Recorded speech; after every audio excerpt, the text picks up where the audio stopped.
On va débuter.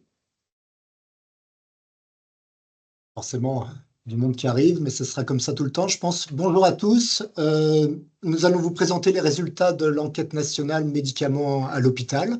Pourquoi et combien on jette? C'est un projet qui est porté par le réseau Médite et le C2DS. Tout d'abord, quelques bonnes pratiques pendant ce webinaire. Nous vous remercions bien sûr de couper votre micro. Tout au long du webinaire, nos collègues vont pouvoir répondre à vos questions, donc on vous invite à utiliser le chat. Si on a le temps, en fin de réunion, on aura un temps d'échange et on vous propose de lever la main pour mieux gérer vos prises de parole. Voilà, cette présentation est enregistrée et elle sera mise à disposition à compter du 17 septembre prochain, date du communiqué de presse.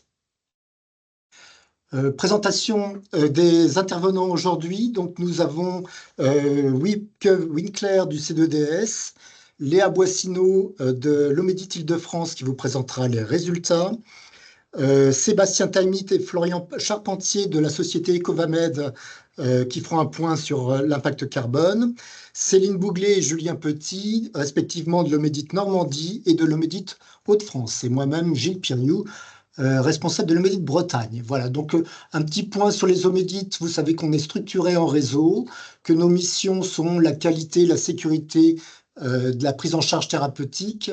Nous avons un volet également sur la pertinence avec une expertise médico-économique. Nous contribuons à la gestion des événements indésirables dans le cadre des REVA et nous sommes structurés en groupe de travail. Voilà, on a un site internet depuis maintenant bientôt un an qui est mis à disposition, bien sûr, pour vous permettre de connaître les travaux du réseau.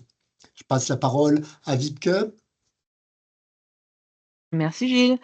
Bonjour à tous, donc Wiebke Winkler du C2DS. Alors C2DS, c'est le Comité pour le développement durable en santé. C'est un réseau qui existe depuis 18 ans et qui réunit des établissements sanitaires et médico-sociaux engagés dans une démarche de développement durable. C'est un réseau de solutions, donc une communauté de partage de pratiques inspirantes et duplicables, toujours à dimension durable.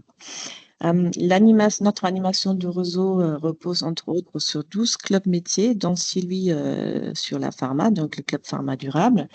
Il a été créé en 2022 et réunit aujourd'hui environ 300 pharmaciens hospitaliers.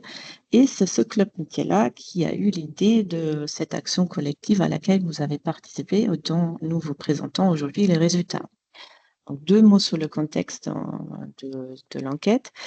Donc, au regard des enjeux environnementaux, économiques et sociétaux, je pense qu'on est tous d'accord qu'il est indispensable de mener des actions sur les médicaments. L'évaluation de l'empreinte carbone des établissements sanitaires qui est en train de se généraliser a permis de comprendre que la réduction de cette empreinte carbone ne pourra pas se faire sans un travail sur les médicaments. Alors, cette enquête a voulu en savoir plus. Et puis, pourquoi regarder les déchets? C'est que le meilleur déchet, c'est celui qui n'existe pas. Mais pour l'éviter, il faut encore savoir pourquoi il a été produit. Et la caractérisation des déchets, donc passer en revue le contenu d'une poubelle, c'est en général une action qui est riche d'enseignement. C'est un peu regarder la fin de l'histoire pour en comprendre le début. Donc, d'où l'intérêt de faire un focus sur l'étape de fin de vie des produits de santé, donc des médicaments. Et enfin, dernier point avant de repasser la parole au représentant du réseau Médite, ce n'est pas une action hors sol. Cette action collective médicaments à l'hôpital, pourquoi et combien on jette, elle s'inscrit dans tout un écosystème d'objectifs, de stratégies, de textes européens et français qui cherchent tous à mener les établissements sanitaires de façon progressive, mais sûre, et aussi surtout collectivement vers la transition écologique. Je repasse la parole. Donc, on l'a compris, hein, cette action collective va s'intéresser en fait à 2 processus, l'un relatif à la prise en charge médicamenteuse et l'autre relatif au processus des déchets issus des médicaments à l'hôpital, donc on abrégera par DIMED tout au long de cette présentation. Donc, il s'agit de 2 processus complexes. Pourquoi? Parce que les 2 sont à l'interface des processus cliniques, médico-techniques et logistiques. Ainsi, le circuit des DIMED à l'hôpital est vraiment l'enjeu de tous. Afin d'avoir une représentation visuelle de ces deux processus, on vous propose le schéma suivant qui récapitule les principales étapes du circuit du médicament, donc à la PUI et dans les services volontaires, et essayer de faire les liens justement entre ces étapes du circuit du médicament et les modalités de production des déchets et quels motifs. Par exemple, au niveau de la rétrocession, on va pouvoir retrouver des déchets qui sont issus des médicaments non utilisés ou encore au sein des services, par exemple à l'étape de stockage des dimètres qui peuvent être jetés car périmés. Donc, concernant les objectifs de cette enquête, ils étaient au nombre de 4. Donc, le premier était d'évaluer qualitativement et quantitativement les déchets issus des médicaments éliminés. Le second, d'identifier les motifs d'élimination de ces dimètres, mais aussi d'estimer à la fois l'impact économique et l'empreinte carbone associée à ces dimètres éliminés. Et enfin, de proposer des actions d'amélioration pour réduire les dimètres, donc objectifs auxquels vous serez associés.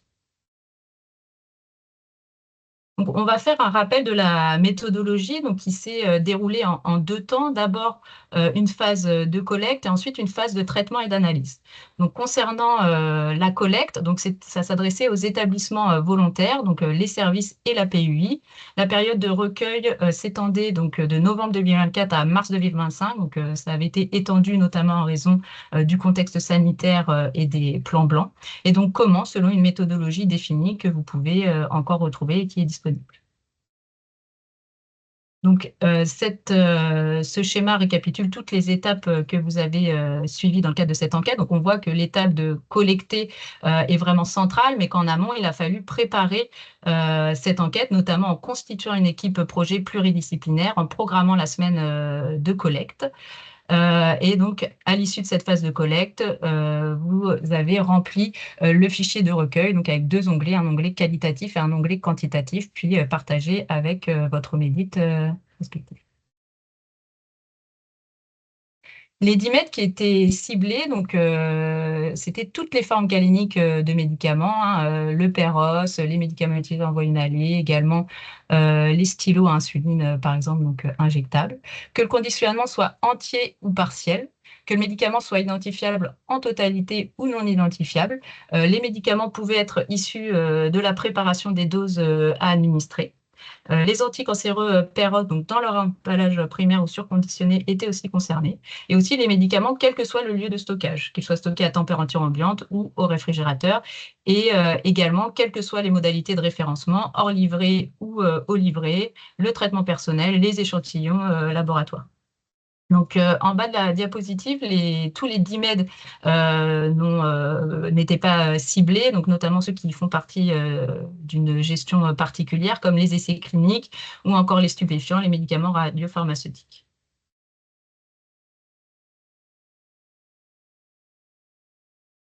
Donc, la partie qui a peut-être été la plus délicate pour vous et qui n'est pas forcément évidente, c'était aussi d'identifier les motifs d'élimination. Donc, il y en a 6 qui étaient proposés. Donc, le motif périmé, le motif altéré, donc tout médicament qui était rendu impropre à l'usage auquel il était destiné, par exemple non identifiable. Les médicaments incomplets, comme les conditionnements multidoses de type buvable ou inhalateur, donc souvent destinés à un patient unique, comme le stylo à insuline, le patient sorti d'hospitalisation ne repart pas forcément avec. Il y avait également en motif les médicaments non administrés qui pouvaient être soit les injectables préparés à l'avance ou encore les dimètres issus de la préparation des doses à administrer, qu'elles soient réalisées de manière journalière ou hebdomadaire. Également les médicaments non utilisés. En ville, ce terme désigne vraiment l'ensemble des médicaments qui sont ramenés à l'officine, à l'hôpital. Ça désigne les traitements personnels des patients, qu'il apporte avec lui lors d'une hospitalisation, et également les retours des patients via la rétrocession. Et enfin, dernier motif, la non-remise en stock pharmacie des retours des services. Donc, concernant la partie traitement et analyse, ça s'est réalisé en 3 temps. Tout d'abord, une phase de consolidation des fichiers de recueil et aussi une création de profil national et les profils établissements que vous avez reçus normalement lundi. Le deuxième temps était l'analyse des données qualitatives et des données quantitatives. Donc, vous verrez, on vous le détaillera dans la suite de cette présentation. Et enfin, dernier temps, la définition d'orientation pour réduire les DIMED, donc temps auquel vous allez être associé. Donc, passons maintenant aux résultats. Donc, concernant les établissements participants, 210 établissements ont participé à l'enquête, majoritairement des établissements publics, donc 65% de structures publiques, dont 26 sites de CHU. Également 21% d'établissements privés à but lucratif et 14% à but non lucratif. L'ensemble des activités étaient représentées, donc principalement les activités MCO, également les activités de psy, SMR, CLCC et dialyse. Donc, on voit qu'il y a une réelle mobilisation nationale, hein. Toutes les régions ont participé, ainsi que les territoires d'outre-mer. Et on voit que toutes les typologies ou activités sont représentées. Vous le verrez tout au long de cette présentation, on a réalisé des points de vigilance donc, qui apparaîtront toujours dans un encadré en bas de diapositive. Donc là, on parle bien en termes de finesse géographique et ce qui peut aussi avoir une incidence sur la suite des résultats. On le voit ici, il y a une surreprésentation, entre guillemets, du secteur public et de l'activité MCO, ce qui peut faire des volumes parfois plus importants. Donc, concernant les équipes participantes, tous les établissements ont bénéficié de la participation de la PUI.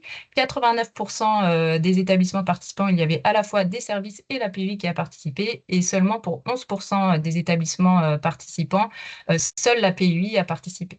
Donc, pour les services participants, c'était majoritairement des unités de soins sanitaires avec 63%, également des services du plateau médico-technique, donc hors PUI, hein, comme le bloc ou l'imagerie médicale, avec 25%, et également des unités de soins au niveau médico-social, 6%, les services des urgences, de dialyse, et là, on retrouve le service également d'HAD avec 1%.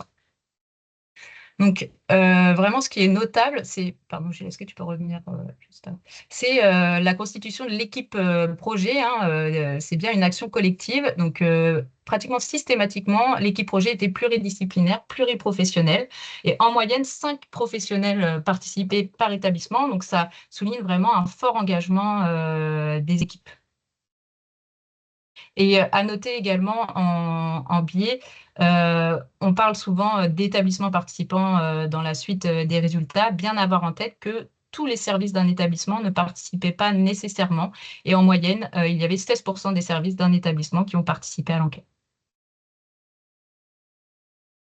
Donc, on l'a dit en introduction, 2 processus complexes. Donc, on a essayé un petit peu de les décortiquer en posant questions pour comprendre comment c'était organisé au sein de votre établissement et voir si ça pouvait influencer ou pas la production de DIMED. Donc, premier point sur le processus de réintégration des retours de médicaments des services dans le stock de la PUI. Donc, ce processus était mis en place systématiquement avec une mission identifiée pour les professionnels de la PUI. En revanche, le temps dédié à cette mission pour 51% des établissements, on sait que c'est une activité chronophage, hein, qui demande beaucoup de temps et il n'y avait pas nécessairement un temps dédié. Concernant les modalités d'approvisionnement et de délivrance des médicaments par la PUI au service, donc, plusieurs modalités pouvaient coexister, hein. Donc, on le voit principalement de la dispensation globale, reglobalisée, de la PDA principalement manuelle, et également dans 11% des cas, PDA automatisée, que ce soit en dispensation journalière ou hebdomadaire. Enfin, on s'est intéressé si vous disposiez de solutions d'automatisation pour les médicaments non conditionnés de manière unitaire. Donc, dans 38%, vous disposiez d'une solution automatisée, donc 32% de reconditionnement et 16% de surconditionnement. Et un surétiquetage était réalisé dans 70% des cas. Concernant la partie gestion déchets, une procédure intégrant la gestion des DIMED existe-t-elle et est-elle disponible sur le système de gestion documentaire? Donc, pour 73% des établissements, c'était le cas. Et ensuite, on s'est intéressé à, justement, dans les filières d'élimination des déchets, quelles étaient les filières les plus utilisées. Donc, bien sûr, hors cytotoxiques, cytostatiques, radiopharmaceutiques, stupéfiants, essais cliniques. Donc, on voit que la majorité des établissements utilisent la filière des DASseries donc avec 93%, à 50% donc les déchets d'activité économique, donc ce qu'on désigne souvent par les assimilés aux ordures ménagères et qui a désormais un nouvel acronyme qui est DASND. Et pour 27% des établissements, cela passait par les déchets chimiques. Est-ce que les établissements avaient une ou plusieurs filières justement pour les DIMED? Donc on voit que c'est assez hétérogène. 90% des établissements disposaient d'une filière, 74% des établissements de 2 filières et 39 établissements de 3 filières. On avait aussi posé 2 autres questions sur est-ce qu'il y avait des filières d'élimination spécifiques. Donc 18% des établissements proposent une filière dédiée aux verres médicamenteux et 92% une filière carton-papier. Donc là, c'était pour tout ce qui était aussi notice ou emballage secondaire des médicaments, donc les boîtes. Donc, normalement, les chiffres clés que vous attendez tous. Sur une semaine de recueil, parmi les 210 établissements participants, ça a permis de collecter 252 246 UCD, soit un montant de 700 591 €, 2,14 tonnes, et ce qui représentait une empreinte carbone de 122 tonnes de CO2 équivalent. Donc, bien avoir en tête que c'est une photographie à un instant T, que ce sont des données déclaratives, et donc c'est pour ça que toute extrapolation, par exemple annuelle, peut être risquée. Donc, on va aller maintenant dans le détail de la caractérisation des motifs d'élimination en prenant successivement. On va s'intéresser d'abord à la répartition en volume, puis en valeur et en empreinte carbone. Donc, avant cela, donc pour la source des DIMED, donc les DIMED collectés provenaient principalement de la PUI ou des unités de soins sanitaires et de manière plus minoritaire des unités de soins médico-sociales ou plateaux techniques. Concernant la source, aussi être vigilant parce que c'est vrai que selon les organisations internes, les retours des services peuvent être directement renvoyés à la PUI. Donc, la source PUI peut être surestimée. Donc, concernant les principaux motifs d'élimination en volume, on voit que le principal motif, ce sont les médicaments périmés avec 32,1%. Sur le podium également, avec 21%, la non-remise en stock PUI des retours des services ou les médicaments non utilisés, donc issus du traitement personnel ou retour en rétrocession. Et après, avec moins de 10%, retrouver les médicaments non administrés, médicaments altérés et enfin les médicaments incomplets. Concernant la répartition en valeur, donc là, on voit que les proportions changent. On retrouve toujours ce palmarès de médicaments périmés, donc là, avec 51%. Les médicaments non utilisés prennent la deuxième place avec 25%. Et la non-remise en stock PUI des retours services, 10,4%. Et là, plus aux alentours de 5% ou inférieurs, les médicaments altérés, incomplets et non administrés. Donc là, ce qui est notable pour les périmés, donc ressortaient principalement les médicaments qui étaient stockés dans le chariot d'urgence, les antidotes et les médicaments orphelins. Donc c'est vrai que ces médicaments ont un coût plus important que les autres. Donc, et aussi pour le troisième, donc la remise en stock, on sait que c'est une activité chronophage, donc c'est pas systématiquement réalisé. Et pour les médicaments non utilisés, donc là aussi il y a l'influence de l'organisation en interne et quelle est la procédure de gestion des traitements personnels à l'hôpital. Est-ce qu'on propose aux patients de les amener, par exemple, ça peut être utile pour les activités de conciliation médicamenteuse, ou de ne pas les amener. Donc là, ça influence aussi ces résultats. Je laisse la parole à Edcoval. Merci beaucoup. Donc, on va passer maintenant à la partie évaluation de l'empreinte carbone des DIMED. Donc, juste pour resituer le contexte, donc, on est parti d'une base de données qui a été réalisée ces dernières années, qui regroupe l'empreinte carbone de plus de 16 000 présentations pharmaceutiques, donc une bonne partie de la pharmacopée française, et que ces émissions de gaz à effet de serre, donc ces empreintes carbone, prennent en compte l'ensemble du cycle de vie du médicament, c'est-à-dire la production de tous les ingrédients, la production du médicament, les transports, les déchets, jusqu'à la livraison à l'hôpital. Et donc, dans cette étude, on a également pris en compte la fin de vie des médicaments, c'est-à-dire qu'une fois que les DIMED quittent l'hôpital et vont être incinérés, comme on a vu en DASRI ou en DAOM. Je suis désolé, je ne me rappelle jamais du nouveau sigle. Sur le slide suivant, donc ça, pour les personnes qui voudraient avoir plus d'éléments, parce qu'aujourd'hui, on ne va pas rentrer dans le détail de la méthodologie de l'évaluation de l'empreinte carbone des médicaments, mais donc il y a une publication scientifique qui est parue à l'automne dernier dans le Journal of Cleaner Production et qui donne tous les éléments. Alors, juste pour donner quelques éléments, il y avait à peu près 32 000 DIMED donc, qui ont été recensés sur les 210 établissements. Il y a 350 DIMED seulement qui n'étaient pas identifiables, donc on va dire de l'ordre du %. Et après, ces 32 000 DIMED regroupaient 5 000 médicaments différents, dont 61% étaient des formes orales solides. Donc sur ces formes orales solides, on en avait 94% dans la base de données, et après les autres ont été estimés à partir de présentations pharmaceutiques proches ou à partir de l'empreinte carbone moyenne des autres médicaments. Donc si on passe sur la slide suivante, donc là c'était ce qu'on vient de voir, donc c'était les formes orales solides qui représentaient à peu près les 2/3 des médicaments qui étaient retrouvés, des 5 000 médicaments qui constituaient les 32 000 DIMED. Maintenant les formes injectables, donc on a également pu utiliser cette même base de données. Il y avait à peu près un quart des médicaments qui étaient des formes injectables. Donc on peut voir que si on rajoute les injectables et les formes orales solides, on a plus de 85% du total. Donc c'est les deux galéniques les plus représentés. Et donc sur l'ensemble des médicaments injectables, on en avait aussi à peu près 93% dans la base de données, donc une bonne représentativité des données de cette base pour adresser l'évaluation de l'empreinte carbone des DIMED.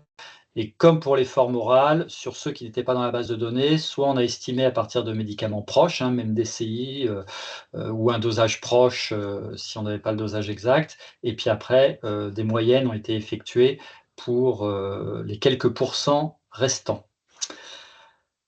On peut passer alors sur les autres galéniques, donc à ce jour, la base de données des Covamed ne regroupe que donc 16 000 médicaments sous forme orale, solide et sous forme injectable. Donc pour toutes les formes semi-solides, poudre, inhalateur, nous sommes soit repartis de publications scientifiques qui donnaient des empreintes carbone, notamment c'est le cas des inhalateurs, donc par inhalateur. Alors évidemment, les publications scientifiques ne donnent pas forcément tous les inhalateurs qui existent, donc on a fait des extrapolations en fonction du nombre de doses et en fonction du fait qu'il s'agissait d'inhalateurs pressurisés ou d'inhalateurs à poudre, afin de pouvoir avoir une bonne représentativité, encore une fois, des DIMED. Et puis pour les autres galéniques, on a fait une estimation qui est un peu plus rapide que ce qu'on a pu faire sur les formes orales ou les injectables, c'est-à-dire que on a évalué ce que représentait le principe actif des autres galéniques, on a évalué ce que représentaient les émissions corporatives, donc tout ce qui est de l'ordre de la R&D et des fonctions administratives dans les laboratoires, et on a considéré que ces deux ensembles représentaient 50% du total de l'empreinte carbone du médicament, parce que sur les autres galéniques, on a 50-60%, on a à peu près ces ordres de grandeur, et donc ça nous a permis d'adresser d'autres médicaments qui n'étaient pas encore dans la base de données, mais qui étaient dans les DIMED, sans avoir à utiliser forcément des ratios économiques, par exemple, dont on sait qu'ils ne sont pas très précis. Et donc, sur les 700 médicaments restants classés en autres galéniques, donc il y a à peu près 80% qui ont été évalués par cette méthode, et le restant à partir d'empreintes carbone moyennées sur ces 80%. Donc voilà, comme ça a été indiqué, il y avait certains médicaments très onéreux, et donc pour eux, quand ils n'étaient pas dans la base de données, on a appliqué une méthode un petit peu différente, parce que sinon les moyennes faisaient exploser les compteurs. Donc pour les médicaments très onéreux, on a fait un facteur moyen à partir des autres médicaments très onéreux qu'on avait déjà dans la base, pour qu'il y ait une certaine consistance sur cette partie des médicaments. Alors, fin de vie. Donc, dernier point sur la partie méthodologique. Je dirais dans les 3 slides précédents, on a vu comment ont été évaluées les émissions carbone liées à la production et à l'acheminement jusqu'à l'hôpital des médicaments. Cette partie-là, c'est ce qui va se passer en aval de l'hôpital, c'est-à-dire la fin de vie du médicament lorsqu'il n'est pas utilisé. Donc pour cela, on a fait une évaluation de la masse exacte de chaque principe actif dans chaque médicament. Pour les excipients, on a utilisé un algorithme qu'on avait développé, issu d'une analyse d'une centaine de médicaments.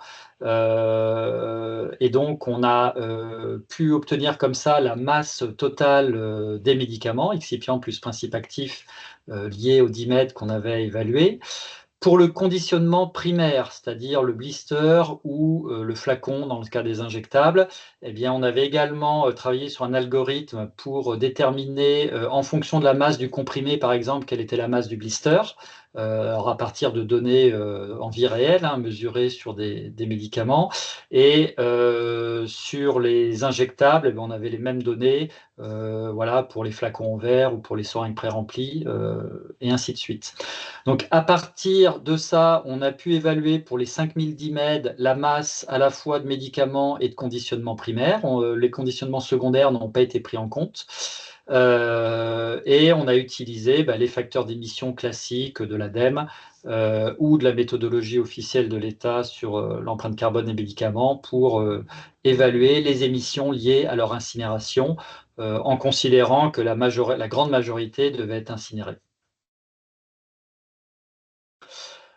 Alors, pour récapituler un petit peu le taux de couverture qu'il y a eu sur l'évaluation de l'empreinte carbone des DIMED, donc à peu près 92% de ces empreintes carbone étaient issues de la base de données, 4% ce sont des produits similaires, typiquement un autre génériqueur qu'on n'avait pas, mais sur la même spécialité pharmaceutique, ou un dosage relativement proche, avec la même galénique, évidemment. Les inhalateurs donc, ont été évalués à partir de moyennes issues de publications scientifiques, qui représentaient 1% en nombre. Et puis après, on a appliqué des moyennes différenciées en fonction de la galénique. Et donc, pour 0,3%, on n'avait pas la galénique, on avait très peu d'informations. Donc, du coup, on a appliqué une moyenne générale. Donc, globalement, plus de 96% des facteurs d'émission sont des facteurs d'émission physiques et non économiques. Alors, il y a quand même un certain nombre de limites sur cette approche.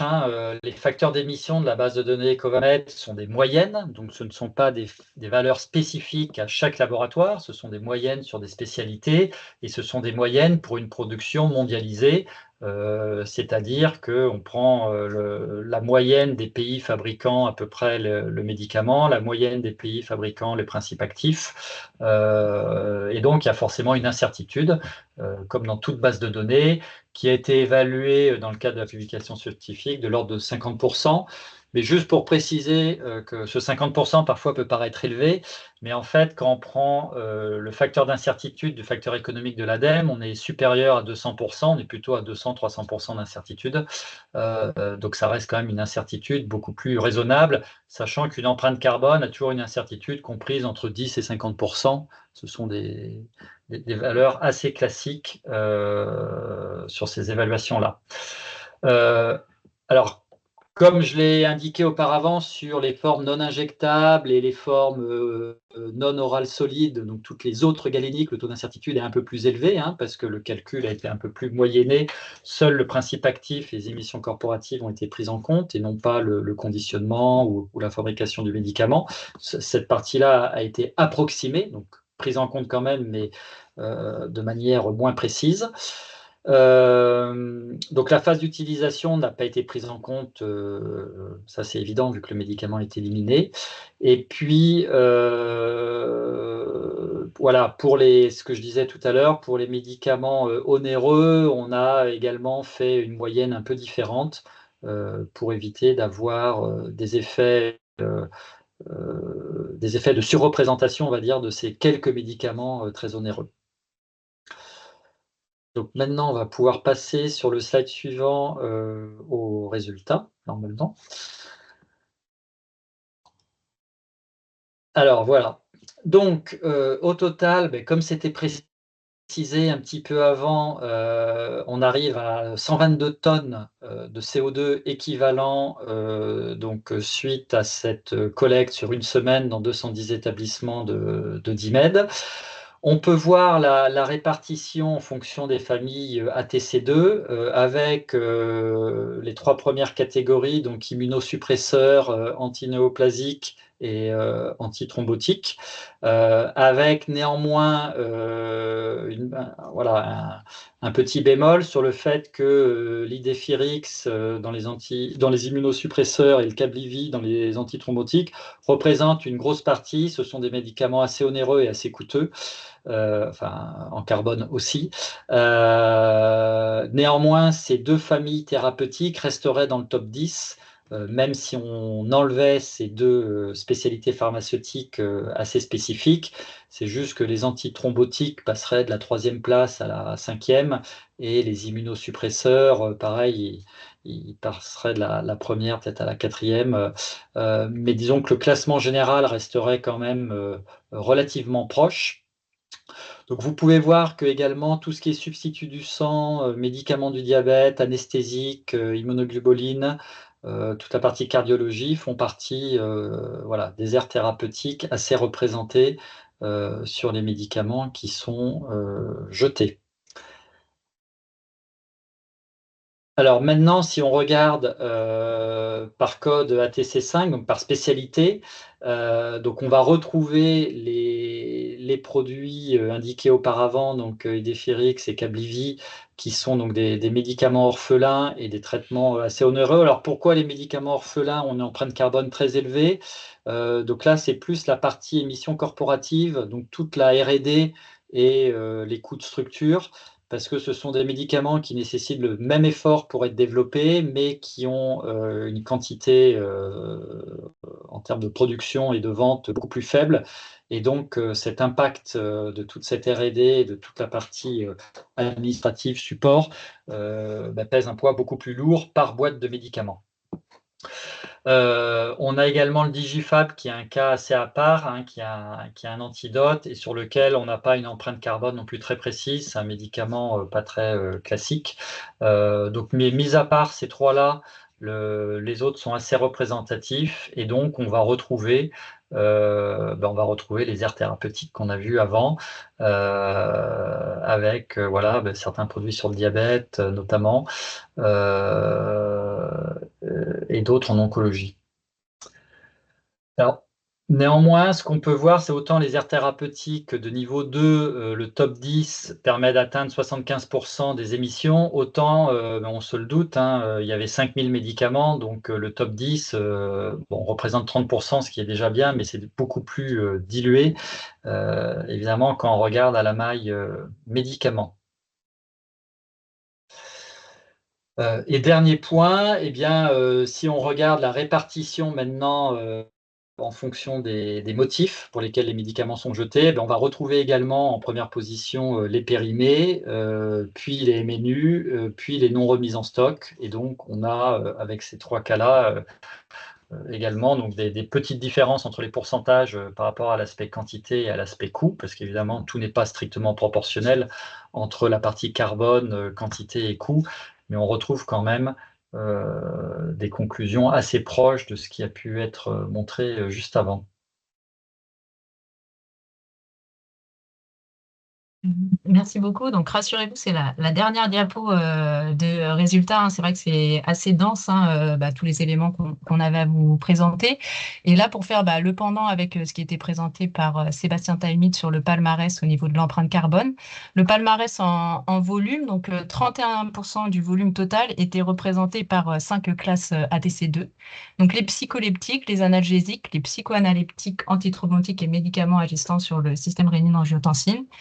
Donc, quand on regarde en volume, il faut bien avoir en tête qu'en fait, quand on est allé dans une granulométrie un peu plus fine, en fait, tout ce qui était issu des retours de service mais non remis en stock, on retrouvait quand même beaucoup de médicaments qui ne disposaient pas de conditionnement unitaire. Et pour le palmarès des médicaments administrés, bien que ça représentait pas le motif le plus important, en fait, ce qu'on retrouvait dedans, c'était les médicaments qui étaient souvent prescrits en si besoin ou selon des protocoles conditionnels, comme par exemple le paracétamol. Si on s'intéresse au palmarès en valeur, donc 51% de la valeur totale était portée par donc des médicaments qui ont un coût aussi important, hein, les antinéoplasiques, les antithrombotiques, immunosuppresseurs et tout ce qui va être immunocérant ou immunoglobuline. Et on voit qu'en fait, ce palmarès se rapproche aussi de celui de l'empreinte carbone. Et donc là, pour un peu synthétiser tout ce qui vous a été présenté, on vous propose cette vision globale, hein, des chiffres clés, où donc avec un code couleur vert pour le volume, bleu pour la valeur et empreinte carbone, où là, vous pouvez retrouver tout le détail des différents motifs d'élimination selon le volume, la valeur ou empreinte carbone, donc avec ce fameux top 3. En 1, médicaments périmés, en 2, tout ce qui est non remise en stock, et MNU quand même assez proche en termes de poids. Donc, ce qui va nous permettre de guider aussi les orientations.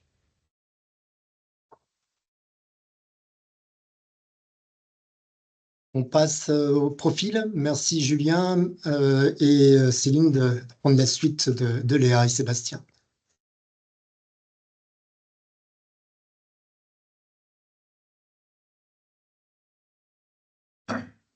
Oui, bonjour à tous. Vous avez dû recevoir donc ce profil personnalisé il y a quelques jours, en début de semaine. Si vous ne l'avez pas reçu, surtout rapprochez-vous de votre omédite ou pour toute question postérieure au webinaire, il faut bien sûr se rapprocher de son omédite pour pouvoir échanger avec lui. Ce profil, ça peut être un outil intéressant pour la communication en interne, pour échanger avec les différents professionnels, avec la direction. En page 1, on va retrouver un rappel du cadre de la démarche, les objectifs de l'enquête, la méthodologie. Sur la page suivante, on va retrouver les chiffres clés. Donc tout à l'heure, Léa a présenté les chiffres clés au niveau national. Là, on est bien sur des chiffres clés au niveau de l'établissement, que ce soit le volume, la valeur, le poids des 10 mètres collectés, ainsi que l'empreinte carbone. Un petit glossaire aussi par la suite avec tous les acronymes expliqués, rappelés dans le profil pour vous aider dans la lecture. Par la suite, donc en page 3, on va rentrer dans le détail sur la typologie et l'activité de l'établissement. Pour caractériser les établissements, on a pris la catégorie SAE. D'accord ? Donc pour ce profil anonymisé, on est dans le cadre, vous le voyez, d'un CHU. On a précisé donc qu'il avait bien une activité de rétrocession. Et puis, vous avez dans le camembert en dessous la répartition des établissements participants par catégorie d'établissement.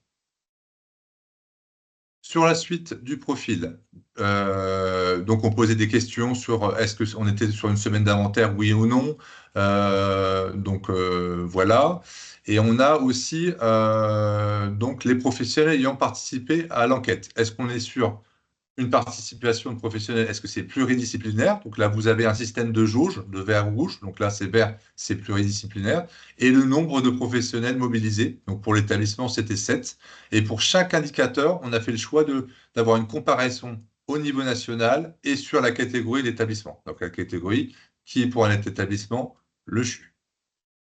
On rentre dans le détail de l'enquête par la suite. L'établissement, ce CHU, il avait 70 services. Il y a 5 services participants, d'accord? Et vous retrouvez sur la petite jauge, à droite, l'établissement, donc ça fait bien 7,1% de services participants, d'accord? Qu'on met en relation avec le niveau national, on était sur une moyenne de 16,2 services participants par établissement, pour un nombre total de lits et places de 144 services participants. Les profils, on rentre dans le détail des profils. Donc là, pour cet établissement, on avait 2 unités de soins et 3 plateaux médico-techniques qu'on remet une nouvelle fois au regard en fait, des données nationales avec la répartition par typologie. On avait donc cette enquête sur la page 5, des questions sur le livret thérapeutique avec le nombre de références de médicaments inscrits au livret sur le nombre total de références du médicament. Donc ça, c'était des données qui étaient déclaratives au début de l'enquête et ça vous fait un pourcentage qui est là de 99,2 pour cet établissement. Sur la page 6, on posait donc des questions et ça vous permet aussi de vous comparer au niveau national sur le conditionnement. Est-ce qu'il y avait des solutions de reconditionnement, des solutions de surconditionnement, toujours sur le principe des jauges, vert, il y a, rouge, il n'y a pas. De la même façon sur le surétiquetage, en comparaison avec le niveau national et la catégorie. Et là, vous voyez aussi, sur le surétiquetage, on a mis aussi les solutions qui étaient retrouvées. Donc là, on a une majorité au niveau national de la solution éthiconforme, à plus de 87%. Et après, on a fait le choix, en fait, au niveau du groupe de travail de Réseau Médit, d'avoir une sorte de synthèse où on pose sur l'établissement, est-ce qu'il y a une solution pour reconditionner? Que ça soit du reconditionnement, du surétiquetage, et donc il y avait 81% des établissements qui avaient une solution, qu'elle soit de surétiquetage ou de conditionnement. Et c'est important parce qu'après, on aura des indicateurs qui se retrouveront par rapport à ces solutions. Si on va le plus loin dans les indicateurs organisationnels, sur le processus de réintégration, donc on posait cette question. Donc là, notre établissement, il a bien un processus de réintégration des médicaments à la PUI. Cette mission, elle est identifiée. Et puis, il y avait bien un temps dédié, toujours pareil, avec ces comparaisons au niveau national et de l'établissement. Sur la page 8, on va demander les modalités d'approvisionnement. Donc, est-ce qu'il y a une disposition globale, reglobalisée? Est-ce qu'on va retrouver des PDA, qu'elles soient manuelles ou automatisées, à la semaine ou journalière? Et là, vous avez pareil, les comparaisons par type d'établissement et au niveau national, avec ce système de jauge. Là, celle d'après, on est sur les jauges et sur les différents types de filières. Donc, pareil, on retrouve la réponse à la gestion des DIMED, à la filière d'ECHID, à la filière d'ASRIA, à la filière DAE, DASND, les réponses des établissements en comparaison. Et puis, il y a une synthèse qui se fait pour savoir le nombre de filières de DIMED au niveau national. Donc, il y avait donc, comme l'a dit Léa tout à l'heure, 44% des établissements qui avaient une filière, 36% de filières, et un peu moins de 20%, 3 filières. Même question pour le verre, l'élimination du verre et l'élimination du carton papier, avec le rapport catégorisation. Par la suite, on fait donc un focus sur les médicaments périmés quand ils ont été déclarés, bien évidemment, par l'établissement. Pour notre établissement, donc en volume, on avait 4473 UCD périmés sur l'année 2024 pour un montant de 182 000 €. Et puis à droite, vous avez des boîtes à moustaches qui vous permettent de vous comparer à la répartition des établissements. Donc là, vous voyez le 4400. On a une petite ligne rouge et on peut se comparer au troisième quartile, à la médiane, au premier quartile, avec cette notion de minimum et maximum à chaque fois sur chaque boîte à moustaches. Donc, on a ce graphe-là pour le volume et également pour le montant. Après, on est donc sur le champ des 10 mètres collectés, donc proprement dit de l'audit. Pour cet établissement, il y a eu 2242 10 mètres collectés, donc sur cette semaine d'enquête.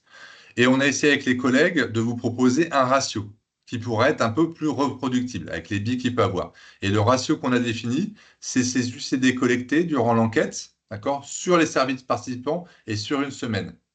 Et ça vous permet d'avoir donc un nombre d'UCD collectés durant l'enquête par lit et par place des services participants. Pour notre établissement, on est à 15,57. Et là, pareil, vous avez le système de la boîte à moustaches. Donc là, il faut faire très attention, par contre, sur la boîte à moustaches, sur celle-là, parce qu'elle est hors MNU. D'accord? Donc c'est pour ça que vous ne retrouvez pas le chiffre de 15,57, mais on est plutôt autour de 10-11, puisque là, on est sur la notion hors MNU, avec le premier et troisième quartile, la médiane, et toujours cette notion de minimum et de maximum là-dessus. Et là, vous voyez que c'est très hétérogène, hein, puisqu'on est entre 0 et 300.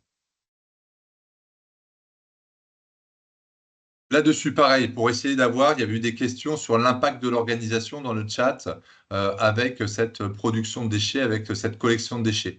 On a réussi à avoir des chiffres qui sont différents. Vous voyez, donc toujours quand on dit avec solution, c'est bien avec solution soit de conditionnement, d'accord, ou d'étiquetage. Est-ce qu'on a plus de 10 mètres ou pas collectés? Et là, vous voyez que avec le national avec solution, on aurait donc moins de 10 mètres de collectés qu'au niveau national sans solution. Pareil sur la catégorie. Alors après, à voir aussi si c'est significatif. On est quand même sur un nombre d'établissements restreint, sur un nombre de services participants, mais il semblerait en tout cas qu'il puisse avoir une différence et que le surétiquetage, ou en tout cas tout ce qui est conditionnement, réduirait l'impact. Voilà, il y aura un impact en tout cas sur les déchets, à confirmer sur une enquête à plus grande échelle. Donc, après, donc on avait sur la page 11 le volume. Et maintenant, on passe sur la valeur et le poids. D'accord? Donc, en poids, donc pour cet établissement, il y avait des UCD qui étaient voilà, qui est assez lourd. Donc, on est à 66 kg, beaucoup plus qu'au niveau national, puisque vous voyez, on avait à peu près le même volume, mais là, on est sur un poids beaucoup plus important. Et par contre, sur un montant qui est vraiment en dessous, en fait, du niveau national et surtout de la catégorie des CHU. Et on vous a proposé aussi une répartition, vous voyez, par prix, en fait. Donc là, on voit que, en fait, une très grande majorité des UCD sont compris entre 10 centimes et 1 euro, 1508. Hein, c'est quasiment 3 quarts, en fait, des UCD. Et vous avez cette comparaison au niveau national où on va retrouver un petit peu la même chose. Alors, avec peut-être plus de produits encore moins chers, c'est-à-dire inférieurs à 10 centimes, mais une majorité des produits qui sont compris entre 1 centime et 1 euro, avec beaucoup donc de 10 mètres jetés qui sont pas chers ou très peu chers. Céline, je te laisse la main sur la suite de la présentation. Merci Julien. En page 13, donc là, vous retrouvez la présentation toujours des 10 mètres collectés, mais cette fois selon leur origine. À gauche, vous avez les données de l'établissement et à droite, vous avez les données nationales. Et en dessous, vous voyez la répartition selon le motif principal d'élimination des médicaments qui ont été collectés. Donc la lecture, elle va se faire en 2 temps. À gauche, vous avez les quantités et à droite, vous avez les montants, avec systématiquement la comparaison entre l'établissement, la catégorie de votre établissement et le national. En page 14, vous avez le palmarès toujours des 10 mètres collectés, mais à l'échelle de l'établissement, hors MNU, donc hors traitement personnel, vous avez la présentation en quantité, d'abord par classe thérapeutique ATC de niveau 2, puis par molécule DCI. Vous avez un top 10 qui est mis en avant au regard de la part du hors top 10. Donc là, on va regarder plutôt pour le national après. En page 15, vous avez le zoom sur les motifs d'élimination, toujours à l'échelle de l'établissement. Vous avez les motifs qui sont présentés en pourcentage des quantités collectées de 10 mètres, toujours hors traitement personnel. Hein. Ah, tu t'es perdu, Gilles. Avec un focus, page 15, hein, avec un focus sur le top 3 des classes thérapeutiques. Et là, on distingue pour chacune la répartition entre le non administré, le périmé, l'incomplet ou l'altéré. Page 16 et 17. Page 16. Remonte, ouais, c'est page 16. Donc, c'est la même logique, hein, mais là, qui est appliquée au niveau national. Donc là, vous avez bien la répartition des motifs d'élimination en quantité. Donc là, vous avez le palmarès des 10 mètres, selon la classe thérapeutique et la spécialité, toujours hors MNU. Et ensuite, vous zoomez sur le top 3 des classes thérapeutiques les plus concernées. Vous retrouvez exactement ce que Léa vous a présenté tout à l'heure hein, dans les résultats. Donc, page 17 aussi, on passe. Donc, et page 18, vous allez retrouver cette même lecture, mais en s'intéressant non plus en quantité, mais cette fois-ci en montant. Tout d'abord au niveau de l'établissement, avec le palmarès des 10 mètres selon la classe thérapeutique ATC, la molécule par DCI, hors MNU toujours. En page 19, vous retrouvez pour l'établissement le motif principal d'élimination hors MNU pour les 3 premières classes ATC. Et maintenant, on va s'attarder sur la page 20 et 21. C'est la même structuration, mais ça va vous parler un peu plus. Vous retrouvez ce palmarès donc au national. Page 20, vous avez les montants par classe ATC. Donc là, vous retrouvez bien les éléments de Léa. Reviens juste un petit peu. Ouais. Donc là, en montant au national, vous avez le top 10 qui représente 357 965 €. En dessous, vous avez au national le montant, le top 10 et le hors top 10, donc ici, voilà, en spécialité. Donc là, vous retrouvez l'Odevixibat qui est un traitement dans le syndrome d'Alagille, je crois, qui représente 34 000 €. Et puis après, page 21, donc là, vous avez les motifs principaux d'élimination pour les 3 premières classes d'ATC, donc au national, ce que Léa ne vous a pas présenté puisqu'on n'allait pas dans ce détail-là, mais les antinéoplasiques, par exemple, vous retrouvez le motif principal d'élimination, c'est le motif périmé à 75%, là on est en montant. En dessous, immunosérum et immunoglobuline, le motif c'est 85%. Et tous les autres médicaments, pour rappel, hein, la TCV03, c'est par exemple les antidotes que vous retrouvez, motif principal périmé à 94,8%. Page 22, vous allez enfin voir le profil qui propose la lecture sous l'angle de l'empreinte carbone. Donc là aussi, vous avez des résultats qui sont déclinés à la fois sur les classes thérapeutiques, par molécule, DCI, et ce qui permet d'identifier les médicaments qui contribuent le plus aux émissions. Donc là, vous retrouvez ce que Sébastien vous a présenté, avec un détail par ATC2, les anesthésiques en émissions, les médicaments de cardio d'abord à 195 kg, en dessous anesthésique 173 kg, le top 10 donc à 890 kg, et autre classe 141. Et ensuite, vous avez pour l'établissement, vous avez par DCI et ensuite, je crois que c'est le niveau national, par la page 23. Voilà, tout à fait, national. Les immunosuppresseurs, 22 619. Vous avez le top 10 à 75 968. Le hors top 10 ou autre classe, 46 016. Voilà, vous avez bien la répartition en camembert de votre top 10 hors top 10 par classe et par DCI. Et on en a fini avec ce profil.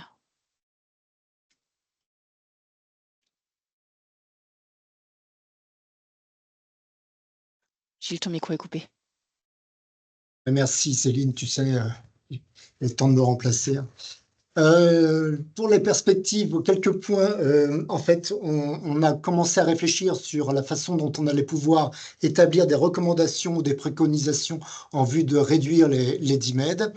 On va vous les détailler tout à l'heure, hein. Je pense que c'est le point important de cette fin de communication. Dans l'attente, on a déjà des propositions, des remontées qui nous sont parvenues. On vous les partage, elles ne sont pas validées, mais l'idée, c'était qu'on ait aussi déjà des retours d'expérience partagés. Sur le top 1, qui concerne les médicaments jetés, périmés, dans les actions déjà mises en place, on retrouve des actions d'investissement sur des outils de stockage qui permettent une meilleure rotation de stock, en particulier des armoires plein vide, de la gestion planifiée des hospitalisations programmées avec des commandes associées aux hospitalisations programmées. C'est souvent mis en place, mais ce sont des actions forcément de limitation des stocks. Et puis la limitation du nombre de références au livret thérapeutique. Alors à la main, et d'un volet juridique et également d'une nécessité d'avoir une action réfléchie et territoriale, c'est la mise à disposition de plateformes numériques interétablissements qui ont été particulièrement utiles dans le cadre de la crise Covid, mais on voit bien qu'il y a une nécessité aussi de travailler sur les échanges de médicaments avant péremption. Et puis, avec les industriels, l'idée, c'est d'ouvrir une réflexion sur les durées de péremption de certains médicaments coûteux, peu utilisés, en particulier les antidotes. Dans le top 2, sur les traitements personnels, je crois qu'il y a vraiment un gros dossier. Beaucoup d'entre vous nous remontent la nécessité d'avoir une réflexion de nouveau avec l'assurance maladie sur les MNU, sur la possibilité d'usage encadré de ces médicaments. Pourquoi pas dans le cadre du PAM, c'est-à-dire sur des patients qui sauraient déjà gérer leur maladie chronique, et peut-être en sanctuarisant sur les traitements chroniques non liés au motif d'hospitalisation pour avoir une vision de tarification un petit peu isolée. Et puis le top 3 qui est lié aux organisations, c'est là où on a le plus de remontées, le plus de partage. On a vu la valeur monétaire, elle est faible, et on se dit que quand le coût est supérieur à 0,5 €, hein, donc le coût de 0,5 €, c'est à peu près le coût d'un préparateur sur 1 minute, qui pourrait être le temps estimé de réintégration d'un médicament. Eh bien, sur ce coût, quand le coût est inférieur, on a une problématique de remise en stock actuellement. Et quand la valeur monétaire est suffisante, on l'a vu, on n'a pas toujours de temps dédié au recyclage ou à la réintégration des médicaments dispensés au niveau de la PUI. Et puis le conditionnement unitaire, même malgré les achats pertinents qui sont faits, on n'a pas toujours un conditionnement industriel adapté à la dispensation nominative. Alors, à la main des établissements, c'est cette idée de généraliser du temps RH pour le recyclage. Et puis, ça a été dit tout à l'heure par Léa, peut-être d'éviter de mettre en dispensation nominative les traitements prescrits si besoin. Tu as parlé du paracétamol, mais il y en a d'autres pour lesquels il y aurait peut-être une action à mettre en place. À la main des industriels, on reste sur cette notion de conditionnement unitaire. Et puis, une idée à voir, on l'évaluera tous ensemble, savoir si elle est pertinente, c'est la possibilité ou pas de facturer à la sortie d'un patient un traitement commandé juste pour ce patient spécifiquement, médicament non inscrit au livret thérapeutique, peut-être sur une initiation de traitement pour permettre une continuité vie l'hôpital et aussi pour éviter de se retrouver avec un stock de médicaments qui ne sera pas réutilisé et qui à terme pourrait périmer. L'essentiel, elle est dans la conclusion. Donc c'est notre première enquête nationale. Je crois qu'il y a eu un fort engagement des équipes. C'était vraiment ce qui est à retenir. C'était aussi notre volonté, c'était avant tout de mobiliser, avant peut-être d'identifier les causes. On l'a vu, on n'a pas toujours de résultats statistiquement significatifs. Pour autant, on a des données qualitatives et quantitatives qui vont nous permettre d'orienter les actions d'amélioration. Vous disposez de livrables, rapport national, profil établissement. Il va y avoir un temps de communication qui a déjà été entamé, en particulier avec la CNAM et la DGOS, mais aussi avec la DGE, la NSM, l'HAS. Conférence de presse sous l'égide du CEDS le 17 septembre. Communication avec les sociétés savantes et académies de pharmacie, bien sûr. Et puis les perspectives, c'est là où on espère qu'il y a une continuité ou une suite à nos travaux, avec la mise en place d'un groupe de travail, un groupe de réflexion. Avant tout, on vous propose de recueillir vos idées, vos initiatives de terrain pour élaborer des propositions de recommandations et on évaluera ces recommandations. On va voir, peut-être pas avec une méthode Delphi, en tout cas, on essaiera de rendre ces propositions accessibles et valides. Voilà. Et puis en 2026, on est en train de réfléchir à une nouvelle édition avec une plateforme, des solutions de saisie un petit peu plus adaptées. On a vu que vous n'aviez pas tous les mêmes versions Excel, que les saisies n'étaient pas toujours facilitées. Et puis pour nous aussi, l'analyse, en fait, quand on rapporte un nombre de lits, vous avez vu cette notion de nombre du CD rapporté au lit par semaine, il faut avoir une notion exacte des organisations, une notion exacte du nombre de lits pour pouvoir standardiser parce qu'on avait parfois des biais de mesure importants. Donc le lien sur l'enquête, et je crois que c'est vraiment un point essentiel, il vous a été mis dans le chat par Céline en tout début de réunion. Vous devez l'avoir reçu en même temps que le mail sur les profils et on vous remercie de contribuer à l'alimentation de ces préconisations. Est-ce qu'il nous reste un temps? On avait dit que si on avait un petit peu de temps, on proposerait des questions, mais il est 13h59. J'ai bien peur qu'on arrive à la fin de cet échange. Vous pouvez toujours contacter les collègues des différentes OMEDIT en région. On a une synthèse interrégionale qui se fait. Et puis le C2DS avec ce partenariat efficace et la contribution des collègues du Club Pharma du C2DS aussi qui a été en amont de ces travaux que l'on remercie vivement. Merci, voilà Gilles. pour cette Juste réunion. pour boucler la boucle, effectivement, le CEDS pour l'élaboration de l'empreinte carbone avait sollicité la CNAM qui avait accordé une aide financière pour ce volet du travail. Merci beaucoup. Merci. Donc, le diaporama et le webinaire seront disponibles à partir du 17 septembre, date de la conférence de presse. On vous remercie tous pour votre participation et à très bientôt. Merci. Au revoir. Merci.